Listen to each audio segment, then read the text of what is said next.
Hema committee റിപ്പോർട്ടിൽ ഇടപെടലുമായി ദേശീയ വനിതാ കമ്മീഷൻ റിപ്പോർട്ടിന്റെ പൂർണ്ണരൂപം ഹാജരാക്കണമെന്ന് ചീഫ് സെക്രട്ടറിയോട് ആവശ്യപ്പെട്ടു. വിനീത വി.ജി ചേരുന്നുണ്ട് വിവരങ്ങളുമായി ഡൽഹിയിൽ നിന്ന്. വിവരങ്ങൾ വിനീത.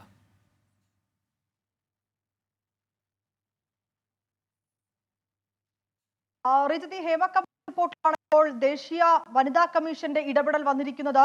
ഈ റിപ്പോർട്ടിന്റെ പൂർണ്ണരൂപം അത് ഒരു ആഴ്ചയ്ക്കുള്ളിൽ ഹാജരാക്കണമെന്നാണ് ദേശീയ വനിതാ കമ്മീഷൻ നിർദ്ദേശം നൽകിയിട്ടുള്ളത്. കഴിഞ്ഞ ദിവസം തന്നെ ഈ ഹേമ കമ്മിറ്റി റിപ്പോർട്ടിന്മേൽ വനിതാ കമ്മീഷൻ ഇടപെടണമെന്ന് ആവശ്യപ്പെട്ടുകൊണ്ട് BJPയുടെ സംസ്ഥാന വക്താക്കൾ ഡൽഹിയിലേക്ക് എത്തുകയും ഒപ്പം തന്നെ അവർ ഈ വനിതാ കമ്മീഷൻ അംഗങ്ങളെ നേരിട്ട് കണ്ട് അവർക്ക് കത്ത് നൽകുകയും ചെയ്തിട്ടുണ്ടായിരുന്നു. ഇതിന്റെ പശ്ചാത്തലത്തിൽ കൂടിയാണ് ഇങ്ങനെ ഒരു നിർദ്ദേശം നൽകിയിരിക്കുന്നത്. ഗുരുതരമായിട്ടുള്ള ചില ആരോപണങ്ങളും കണ്ടെത്തലുകളുമാണ് ആ റിപ്പോർട്ടിന്മേലുള്ളത്. ആ റിപ്പോർട്ടിൽ ദേശീയ വനിതാ കമ്മീഷൻ ഇടപെടണമെന്നുള്ളതായിരുന്നു BJP വക്താക്കളുടെ ആവശ്യം. ഇവർ കത്ത് നൽകിയതിന് പിന്നാലെയാണ് ഇപ്പോൾ ഈ ദേശീയ വനിതാ കമ്മീഷന്റെ ഒരു ഇടപെടൽ കൂടി ഈ ഘട്ടത്തിൽ ഉണ്ടായിരിക്കുന്നത്. ഒരാഴ്ചയ്ക്കുള്ളിൽ ഈ റിപ്പോർട്ട് നൽകണമെന്നും, അതായത് റിപ്പോർട്ടിന്റെ പൂർണ്ണ രൂപം നൽകണമെന്ന് ആവശ്യപ്പെട്ടാണ് ദേശീയ വനിതാ കമ്മീഷൻ കത്ത് നൽകിയിരിക്കുന്നത്.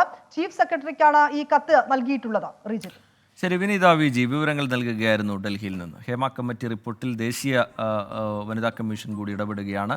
റിപ്പോർട്ടിന്റെ പൂർണ്ണരൂപം ഹാജരാക്കണമെന്ന് സംസ്ഥാനത്തോട് ആവശ്യപ്പെട്ടിരിക്കുകയാണ്.